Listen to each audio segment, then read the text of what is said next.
மகாராஷ்டிரா மாநிலத்துல பட்டையை கிளப்பிட்டு இருக்காங்க பூஜா அப்படின்ற ஐஏஎஸ் அதிகாரி. இது வரைக்கும் ஐஏஎஸ் அதிகாரிகள் அப்படின்னா அவங்க ஏதோ பயங்கரமான வேலை செஞ்சிருக்காங்க, அதனாலதான் இவங்க எல்லாத்தையுமே பாராட்டுறாங்க, என்ன செஞ்சிருப்பாங்க அப்படிங்கிறத நம்ம கேள்விப்பட்டிருக்கோம். ஆனா தனக்கு கிடைத்த அதிகாரத்தை துஷ்பிரயோகம் பண்ணிருக்காங்க, ஒரு அரசாங்கத்தை ஏமாற்ற முயற்சி பண்ணிருக்காங்க அப்படின்னு பல பிரச்சனைகள்ல பல குற்றச்சாட்டுகள்ல சிக்கியிருக்கவங்க தான் இந்த பூஜா. யார் இந்த பூஜா, இவங்களுடைய பின்னணி என்ன அப்படின்னு பார்க்கலாம். அனைவருக்கும் வணக்கம். அன்புடன் திவ்யா. 2022ல மத்திய அரசு பணியில் சேர்வதற்காக கலெக்டர் போன்ற உயர் பதவிகளுக்காக நடத்தப்படுறதா குடிமையியல் தேர்வு, யூபிஎஸ்சி அப்படின்னு சொல்லப்படுற தேர்வு வந்து நடக்குது. இதுல இந்தியா லெவல்ல 821வது ரேங்க் வாங்கி வின் பண்ணிருக்காங்க பூஜா, பாஸ் பண்ணிருக்காங்க. பாஸ் பண்ணதுக்கு அப்புறமாக 2024 ஒரு வருஷம் ட்ரைனிங் எடுத்துக்கிறாங்க. 2024 ஜூன் மாசத்துல மகாராஷ்டிரா மாநிலத்துல இருக்கிற பூனேல வந்து அவங்கள பயிற்சி உதவி ஆட்சியராக வந்து போடுறாங்க. இப்ப இந்த பயிற்சி உதவி ஆட்சியராக போனதுக்கு அப்புறமா பூஜா பாத்தீங்கன்னா பல விஷயங்களை வந்து புதுசா வந்து கேக்குறாங்க. ஒரு ஹையர் அறிக்கை, ஒரு கவர்மெண்ட் ஆபீஸ்ல ஒரு ஹையர் அறிக்கை எப்படி இருக்கும் அப்படின்னு பாத்தீங்கன்னா, ஒரு கலெக்டர் இருப்பாங்க, அடிஷனல் கலெக்டர் இருப்பாங்க, அதுக்கப்புறமா சப் கலெக்டர் இருப்பாங்க. இப்போ இவங்களுக்கு வந்து இவங்களுடைய ரேங்க் எப்படி மாறுமோ அதே போல அவங்களுக்கு கொடுக்கப்படுற அந்த சலுகைகள், அவங்களுக்கு செய்யப்படுற அந்த ஃபெசிலிட்டிஸ் எல்லாமே மாறும். அப்போ ஒரு உதவி ஆட்சியருக்கு என்ன ஃபெசிலிட்டிஸ் இருக்குமோ அதுதான் வந்து அவங்களுக்கு கொடுத்திருக்காங்க. ஆனா பூஜா தான் பயிற்சிக்காகத்தான் இருக்கிறேன் அப்படிங்கறதையே மறந்துட்டு எனக்கு அடிஷனல் கலெக்டருக்கு என்னென்னலாம் செய்ய முடியுமோ அதெல்லாத்தையும் நீங்க எனக்கு செய்யணும் அப்படின்னு சொல்லி கீழே இருக்கிற அதிகாரிகளை வந்து துன்புறுத்த ஆரம்பிச்சிருக்காங்க. அப்போ அடிஷனல் கலெக்டர் ஒரு நாள் அங்க இல்ல அப்படின்னு சொன்னோடனே இவங்களா போய் இவங்க ரூமை விட்டுட்டு அந்த அடிஷனல் கலெக்டருடைய ரூம் இருக்கும் இல்லையா, அதெல்லாத்தையும் எடுத்து அவரோட லெட்டர் பேட்ல எல்லாம் இவங்க பேரை மாத்தி அப்படின்னு பல விஷயங்களை வந்து செஞ்சிருக்காங்க. இது வந்து கலெக்டருடைய காதுக்கு வந்து போகுது. உடனே கலெக்டர் வந்து தலைமைச் செயலாளருக்கு வந்து கடிதம் எழுதுறாரு, இவங்க மேல வந்து இந்த மாதிரி எல்லாம் இவங்க செய்யறாங்க அப்படின்னு சொல்லி.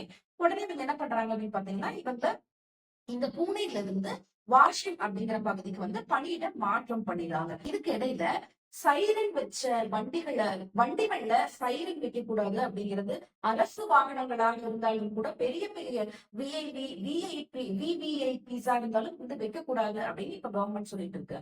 ஆனா இந்த பூஜா என்ன பண்ணிருக்காங்க அப்படின்னு பாத்தீங்கன்னா, தன்னோட கார்ல, தன்னுடைய சொந்தமான அவங்களுடைய கார்ல அவங்களா வந்து சைரன் வச்சுட்டு மகாராஷ்டிரா கவர்மெண்ட் அப்படின்னு ஸ்டிக்கர் எல்லாம் வந்து ஒட்டியிருக்காங்க. இதுவும் வந்து பெரிய பரபரப்பை கிளம்பி இருக்கு.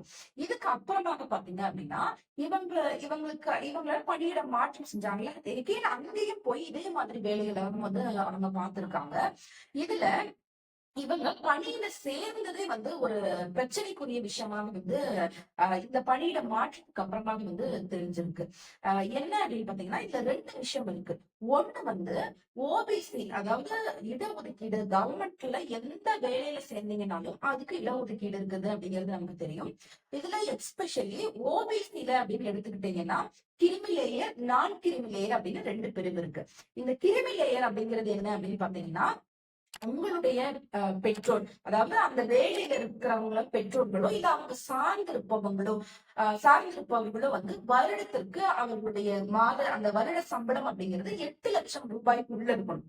அந்த 8 லட்சம் ரூபாய்க்குள்ள இருந்தா மட்டும்தான் நீங்க ஓபிசில கிரிமி லேயர் அப்படிங்கிற பிரிவுக்குள்ள வருவீங்க, இல்லாட்டி நான் கிரிமி லேயர் அப்படின்னு வருவீங்க. ஆனா பூஜாவினுடைய அப்பா ஒரு அரசு அதிகாரி. அவருடைய அவருடைய சம்பளமாக அவரே ஒரு தேர்தல் பத்திரத்துல என்ன சொல்லியிருக்காரு அப்படின்னு பாத்தீங்க அப்படின்னா, 40 கோடி எனக்கு வந்து சொத்து இருப்பதாகவும், வருட சம்பளம் அப்படிங்கிறது வந்து வருடத்திற்கு வரது வந்து 43 லட்சம் அப்படின்னு சொல்லி அவரே சொல்லியிருக்கும் போது, இவங்க எப்படி வந்து ஓபிசில கிரிமி லேயர்ங்கிற ஒதுக்கீட்டின் அடிப்படையில வந்து வேலை வாங்கியிருப்பாங்கிறது ஒரு கேள்வி.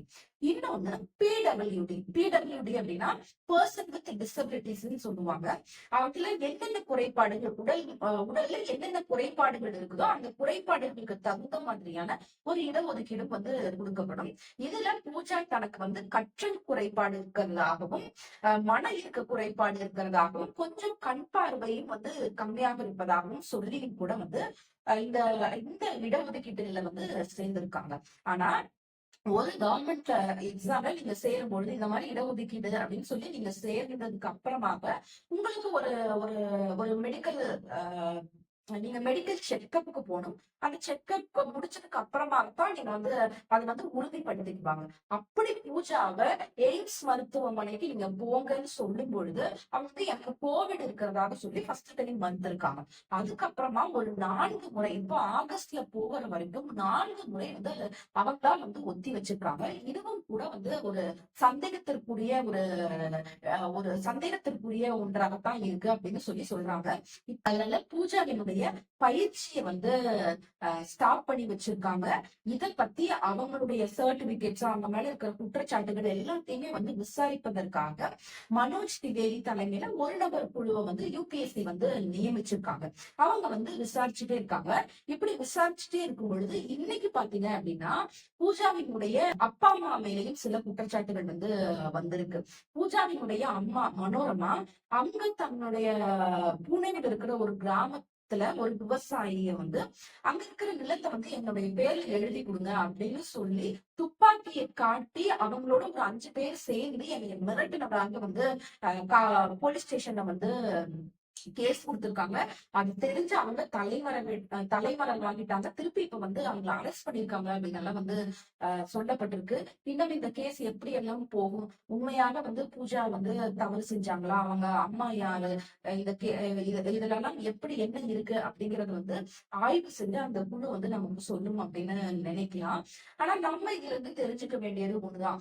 ஒரு கவர்மெண்ட் எக்ஸாமுக்கு ஒரு அப்ளிகேஷன் ஃபில் பண்ணும்போது அவ்வளவு ஒரு சின்ன திருத்தம் தவறு கூட இல்லாம நீங்க எல்லாமே பண்ணிடணும். இல்லாட்டி வந்து நாளைக்கு உங்களுடைய ஃபார்மே வந்து உங்களோட அப்ளிகேஷன் ஃபார்ம் வந்து ரிஜெக்ட் பண்ணிடுவாங்க. நாளைக்கு உங்களுக்கு பெரிய வேலை கிடைக்காது அப்படின்னு சொல்லி ரொம்ப பயப்படுத்துவாங்க. அது அது சின்னதுல இருந்து ஒரு குரூப் 4ல இருந்து எவ்வளவு பெரிய எக்ஸாம் ஆனாலும் கூட வந்து அவ்வளவு பயந்து வந்து மக்கள் வந்து ஃபார்ம் ஃபில் பண்றதெல்லாம் நான் வந்து பார்த்திருக்கேன். ஆனா இவ்வளவு பெரிய ஒரு சிவில் சர்வீஸ்ல பாஸ் பண்ணி அவங்க வந்து ஒரு ட்ரைனிங் கலெக்டரா வந்து போயிருக்காங்க. ஆனா அவங்க வந்து ஓபிசி கிரிமிலேயர்ல இல்லைன்னு சொல்றாங்க, பர்சன் வித் டிசபிலிட்டில இல்லைன்னு சொல்றாங்க. இவ்வளவுத்தையும் இத்தனையும் மறைச்சு இத்தனை பேர்த்த யூபிஎஸ்சி என்கிற ஒரு பெரிய கமிஷனையே கவர்மெண்ட்டையே ஏமாத்தி பூஜா கேட்கர் வந்து அந்த பணிக்கு வந்து வந்திருக்காங்க.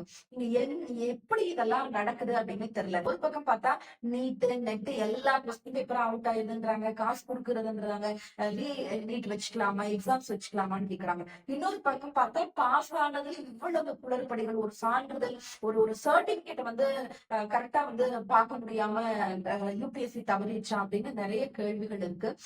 இதெல்லாம் எங்க போய் முடியும் அப்படிங்கிறது தெரியல. ஒரு பக்கம் வந்து கரெக்டா இருக்கணும் அப்படின்னு செஞ்சாலும் இன்னொரு பக்கம் வந்து பல தவறுகள் நடந்துட்டேதான் இருக்கு. இதுல பாதிக்கப்படுறது யாரு அப்படின்னு பாத்தீங்க அப்படின்னு சொன்னா மக்கள் தான். ஆனா வந்து ஒரு ஒரு அதிகாரி வந்து இப்படி ஏமாத்திருக்காங்க அப்படிங்கிறது வந்து ஒரு நம்மள திடுக்கிட வைக்கிற ஒரு நிகழ்ச்சியா தான் இருக்கு. இந்த வழக்கு அப்படிங்கிறது வந்து இன்னும் எந்த நிலைமைக்கு போகும், பூஜா கேட்கறனுடைய உண்மையாகவே வந்து இந்த மாதிரி தவறுகள் எல்லாம் செஞ்சாரா அப்படிங்கறத வந்து நம்ம காத்திருந்து பார்க்கலாம்.